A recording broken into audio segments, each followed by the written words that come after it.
Daughter, can you hear me? Listen. Listen past the noise, past the endless chatter of your world, past the anxieties that whisper in your ear like thieves in the night. I am a voice that has traveled through 1,000 years of silence to find you, right here, right now.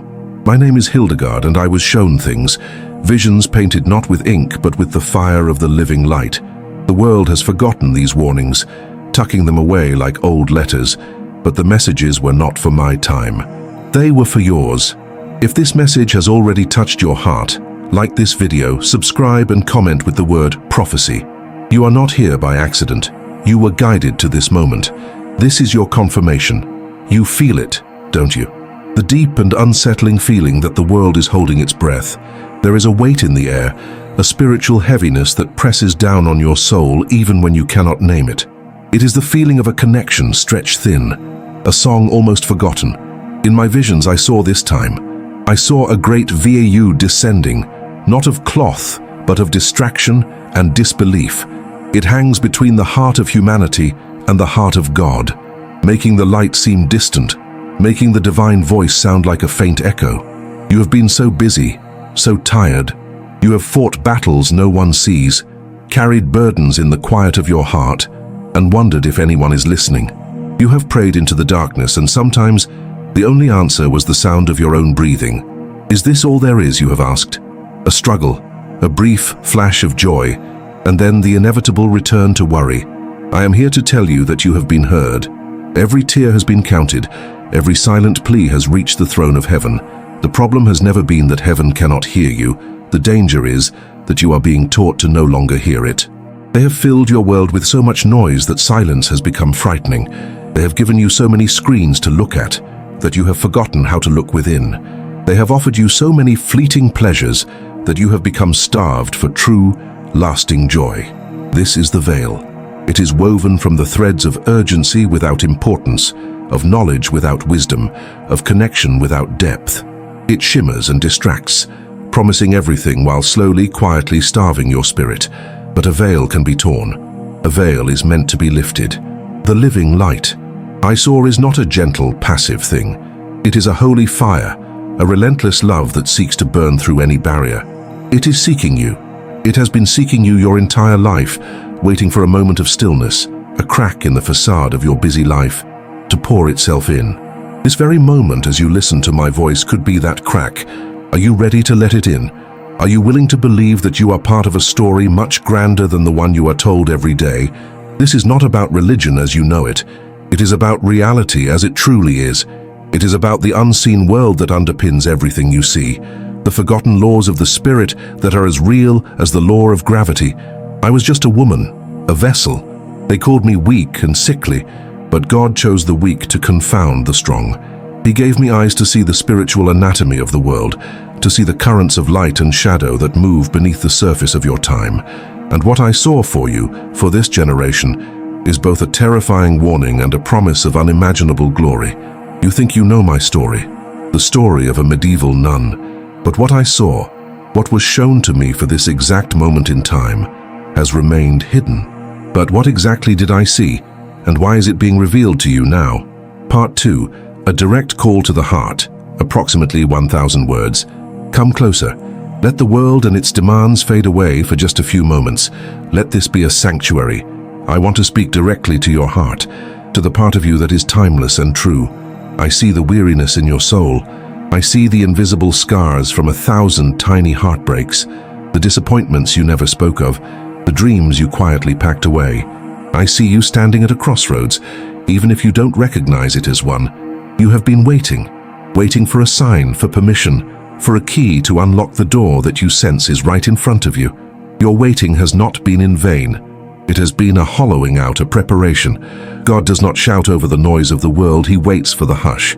He speaks in the holy silencio. They have taught you to fear the silence, haven't they? To fill every spare moment with sound, with content, with thinking. But it is in the great holy silence that the living light speaks. It is where the soul can finally exhale and remember its own name. You have felt so alone at times. You look at the world, at the chaos and the anger, and you ask, where is God in all of this? You see suffering and you feel your own faith begin to fray. Your prayers feel like they hit a ceiling. You try to hold on to hope, but it feels like holding water in your hands. This feeling is not a sign of your weakness. It is a symptom of the world's sickness. You are a soul born for the light, trying to breathe in a world that is dimming. But now, I want you to feel this truth settle into your bones. Your every prayer has been a seed planted in the soil of eternity. Not one has been lost. The heavens are not empty or indifferent. They are pregnant with answers, bursting with miracles, waiting for the right season.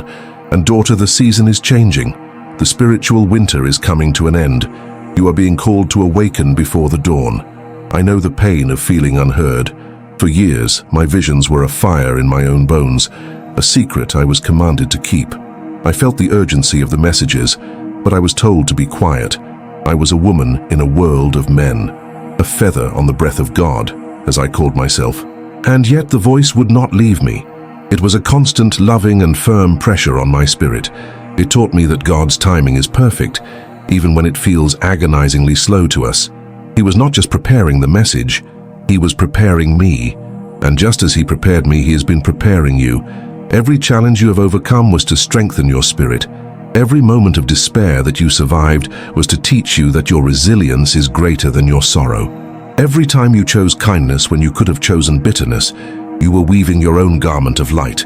You have been in training for this moment. You are not the person you were a year ago, or even a month ago. You are stronger, wiser, and more ready than you know. So let go of the idea that you are too small, too broken, or too lost. These are the lies whispered through the veil. The living light does not seek perfect vessels, it seeks open ones. It seeks a heart that is willing to say, yes, yes, I am listening, yes, I am willing. Yes, I believe there is more than this. That simple yes is the most powerful prayer in the universe. It is the key that turns the lock. If you are ready to listen in the quiet, if you are choosing to turn away from the noise and face the dawn, write in the comments, I choose the light. Let this be your declaration. Let the digital world bear witness to your spiritual choice.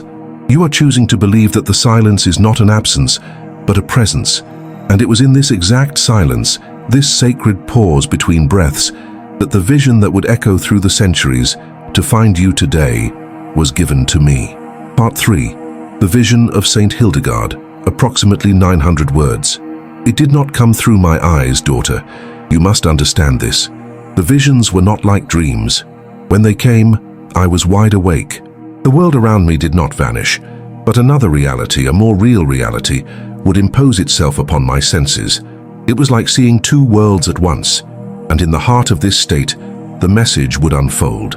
I was shown the spiritual structure of your time. I saw a great cosmic wheel turning, and your era was a specific point on that wheel, a point of immense pressure and immense potential. Then, the focused vision began.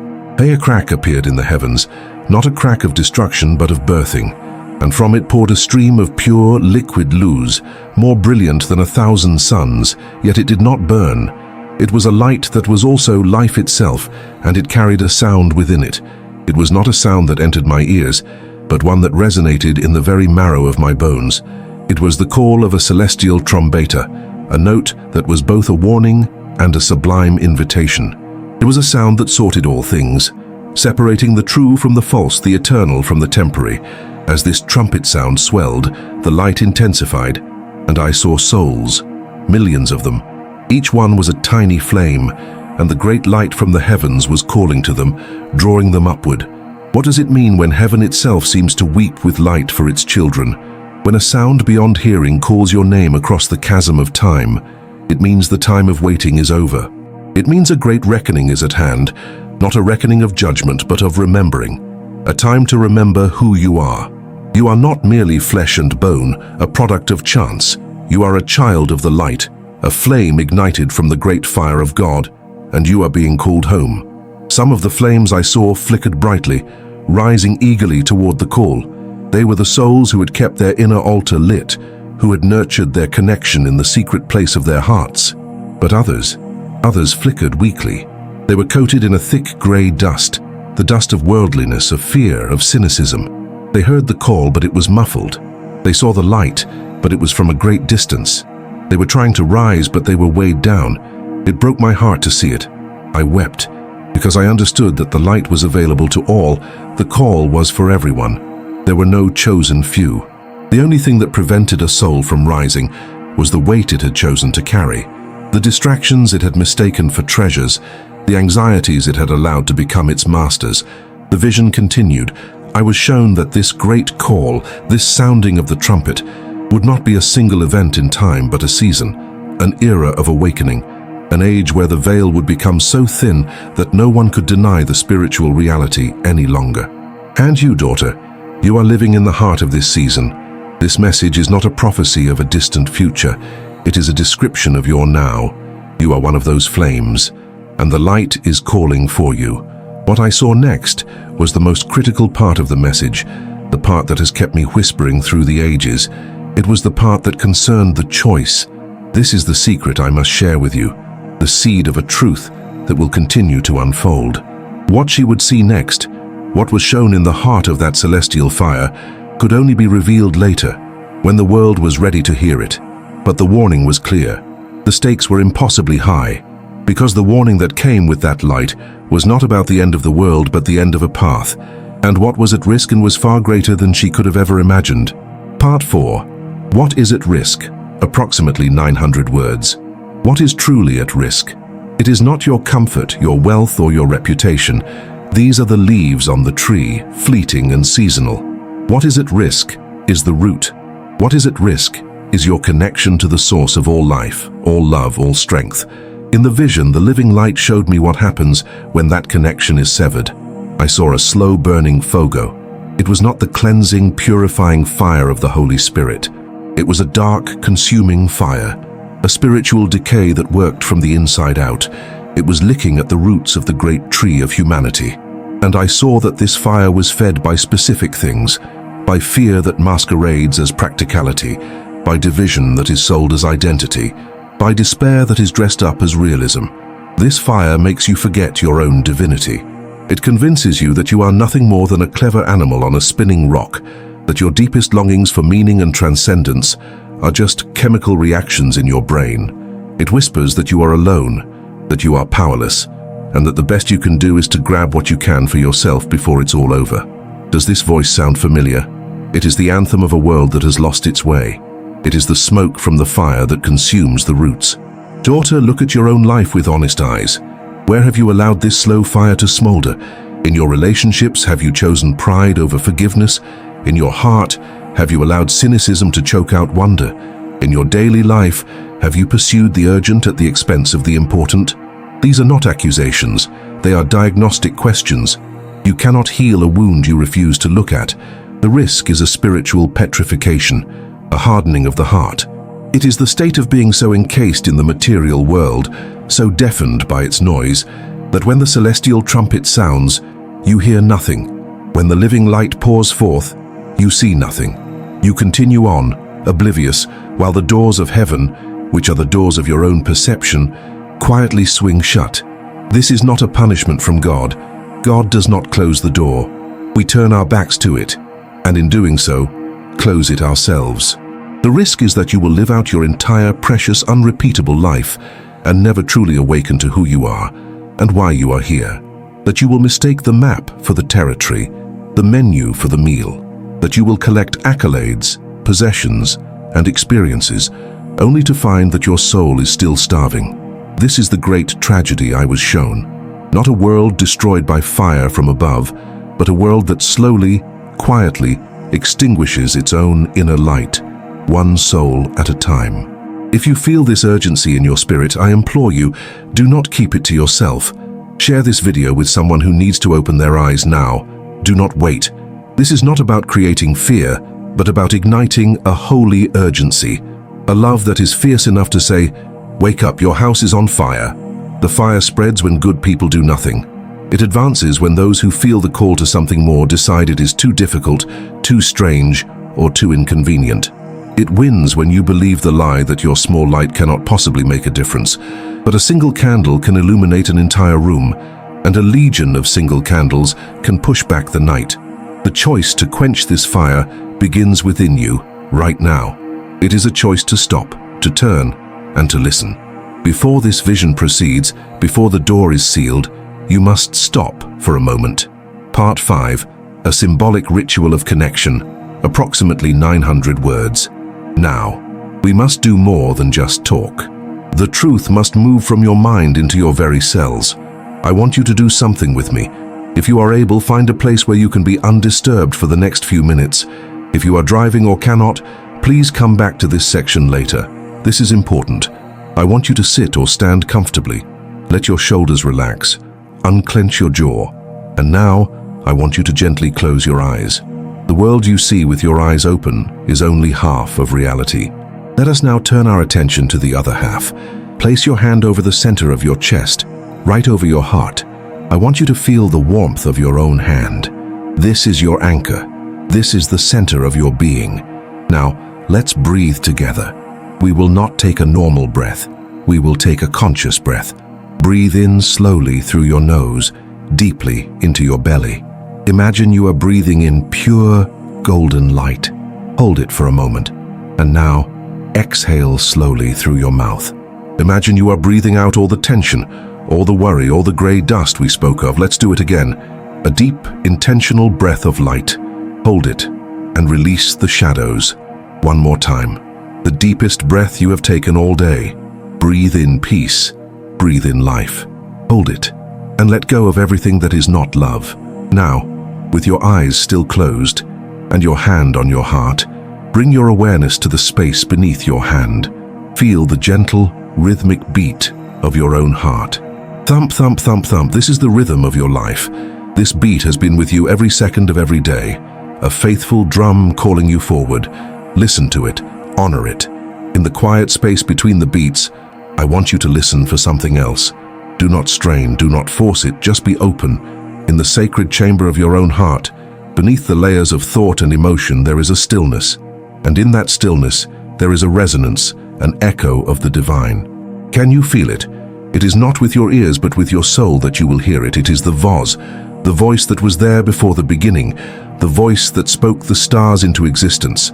A fragment of that voice, a divine spark, lives inside of you. It does not speak in words, it speaks in knowing, it speaks in peace, it speaks in love. This is your true self. This is your connection to the eternal. This is the part of you that can never be harmed, never be lost, and never die. Feel its presence within you now. It is calm, it is strong, it is radiant. This is who you truly are. Now I want you to repeat these words, either aloud or silently in your heart, speaking them to that sacred presence within you. Let the words resonate through your whole being. Say them with me. I hear the voice. Say it again. I hear the voice. One last time, with all the conviction of your soul. I hear the voice. Now take one more deep breath, and when you are ready, you can slowly open your eyes. Do not lose this feeling. Hold on to it. The world will immediately try to pull you back into its noise, its rush, its fear. But you have now touched the anchor. You have remembered the sanctuary within. This is real. What you just felt is more real than your problems, more real than the news, more real than your fears. For now that you have felt this connection, now that you have heard the echo, you must decide what to do with it. Part 6. The voice that echoes beyond time. Approximately 900 words. The voice you felt in that moment of silence, the quiet knowing in your heart. It is the same voice that spoke to me in my stone cell in Germany 1,000 years ago. It is the same voice that spoke to the prophets on the mountains, to the mystics in the deserts, to the saints in their prayers. It does not change. It does not waver. It is the eternal constant in a world of variables. I was just a feather on the breath of God, and that same breath seeks to lift you now. Understand this. Your connection to the divine is not something you have to build. You only have to uncover it. It is your birthright. It was woven into the fabric of your soul when you were created. But the world has piled layers of debris on top of it. False identities, limiting beliefs, the wounds of your past, the anxieties about your future. Your work is not to become something you are not, but to remember who you have always been. The visions I received were not for my own sake. They were a gift to be passed down through time. Think of it as a spiritual inheritance, a map left for you by those who have walked the path before. The map says, the treasure is within you. It says, the kingdom of heaven is not a destination you arrive at after you die.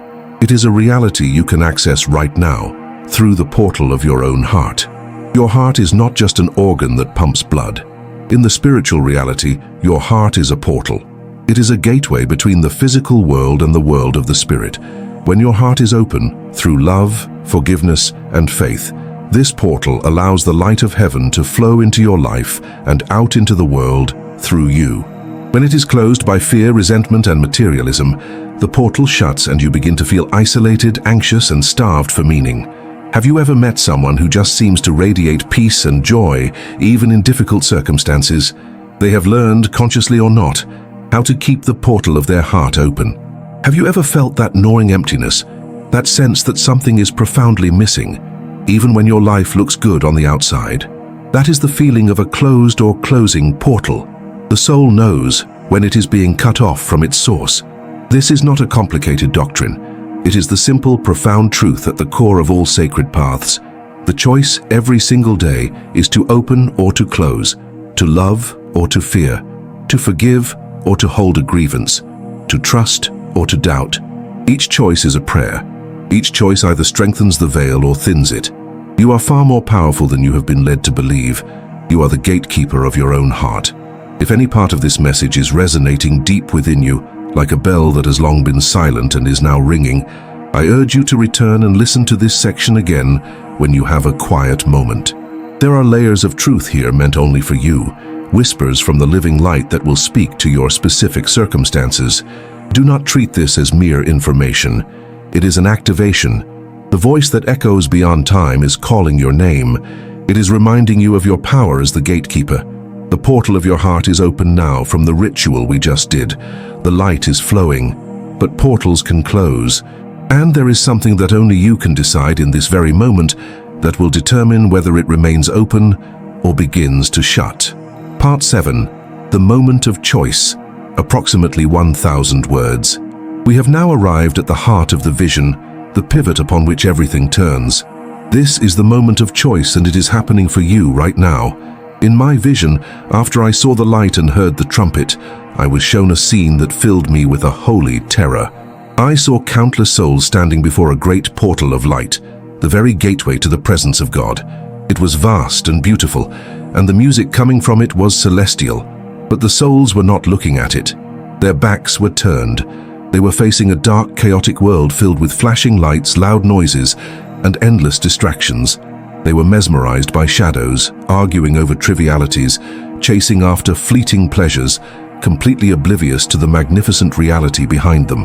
And as I watched with a sorrow that felt like a physical wound, I saw the portal of light begin to narrow.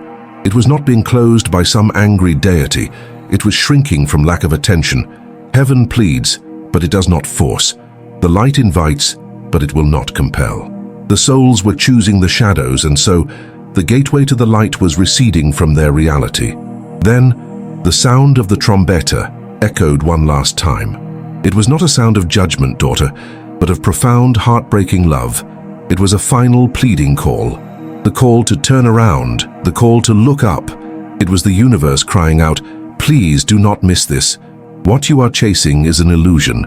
Your true home is right here behind you." Some heard it. A few here and there paused. They felt a stirring in their soul, a memory of a song they had forgotten. They hesitated, and then they slowly began to turn. And as they did, the portal would rush towards them, embracing them. But many, so many, did not hear it. The noise of their world was too loud. The grip of their distractions was too tight. They were so invested in the shadows that they could not let them go. And the portal continued to shrink for them until it was just a pinprick of light. And then, nothing. This is your moment, daughter. Right now, you are standing in that same field. Behind you is the portal of light, the connection you just felt in your heart. In front of you is the world with all its demands, its fears, its distractions, its noise. The trumpet is sounding for you through these words. It is pleading with you. Turn around. The choice is this. Will you give your attention, your focus, your precious life energy to the shadows? Or will you turn and face the light? This choice is not made once. It is made every day, in 1,000 small ways. When you choose to pray instead of worry, when you choose to forgive instead of resent, when you choose to be still instead of endlessly scrolling, when you choose love over fear. Every time you do this, you are turning towards the portal. The door to heaven is not a physical place you go to when you die. It is a state of consciousness, a dimension of being that you choose to inhabit right now. Heaven is an open heart.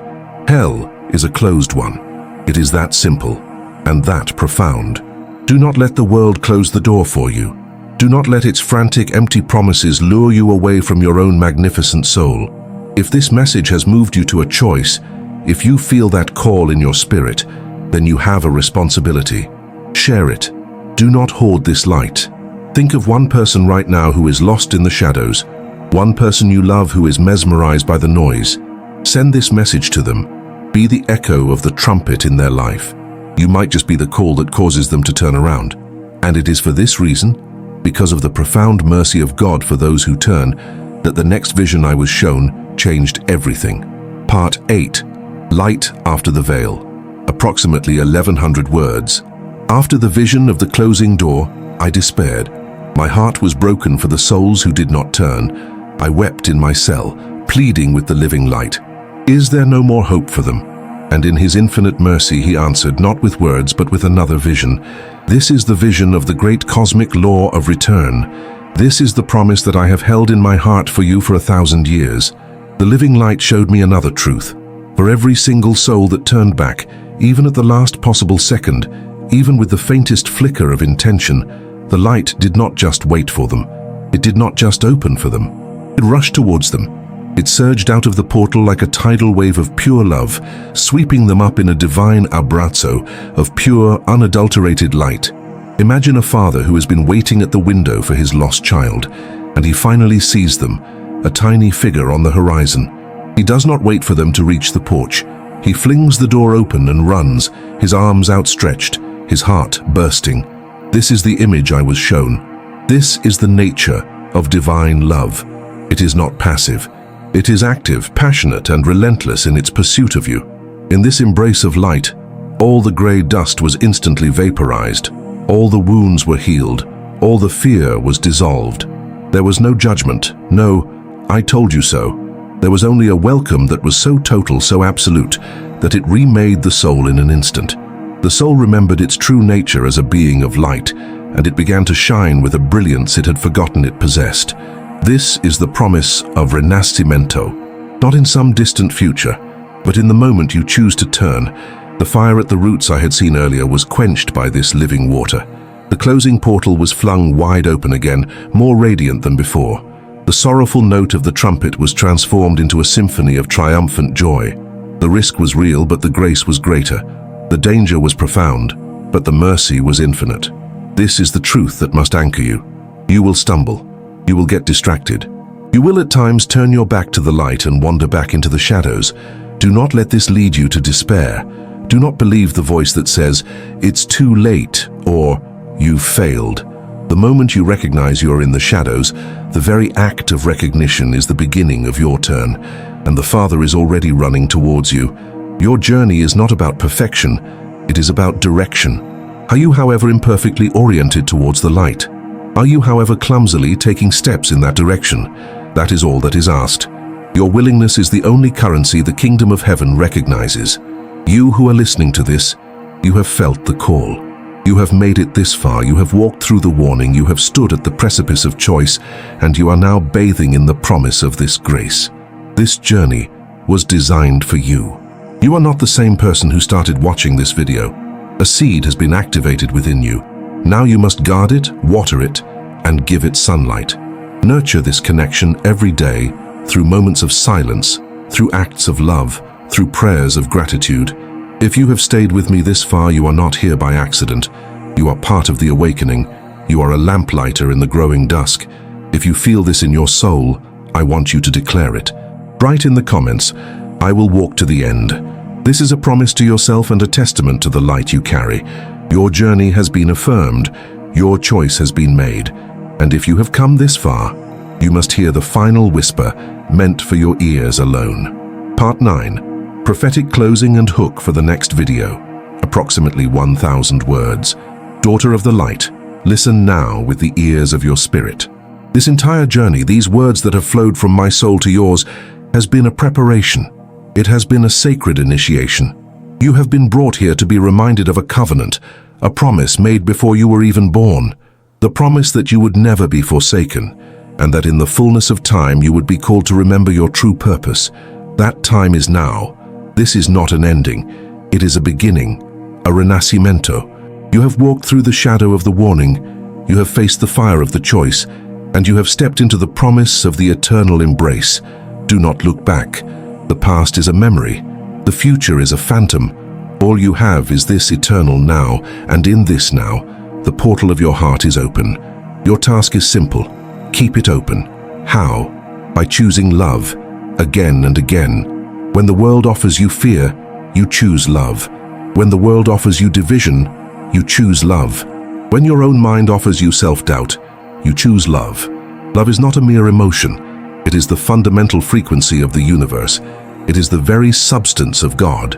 By choosing it, you align yourself with the most powerful force in all of creation. You become a conduit for the living light. Let this message be a fortress for your heart in the days to come. When you feel the weight of the world, remember the lightness of the divine embrace. When you hear the noise of chaos, remember the sound of the celestial trumpet calling you to a higher reality. When you see the veil of distraction, remember the portal of light that lives within your own being. You are equipped. You are ready. I leave you with this final blessing, a prayer that will echo in your soul. May your feet walk the path of light. May your hands do the work of love. May your voice speak the words of truth. And may your heart remain an open gateway for the glory of heaven to pour onto this earth. You are an answer to a prayer. You are a hope for this world. Live like it. But do not think this is all I was shown. Do not believe for a moment that this is the end of the message. This was merely the awakening. The trumpet has sounded, but the symphony has just begun. I have not yet spoken of the circles of heaven, the nature of the holy fire, or the coming age of the Spirit I was shown. Hildegard has not yet said all that she must. What comes next will be even greater, for it concerns not just the saving of a soul, but the remaking of all things. The journey has just begun. Go now, daughter of the light. The doors of heaven are wide open for you. Walk through them, and do not look back.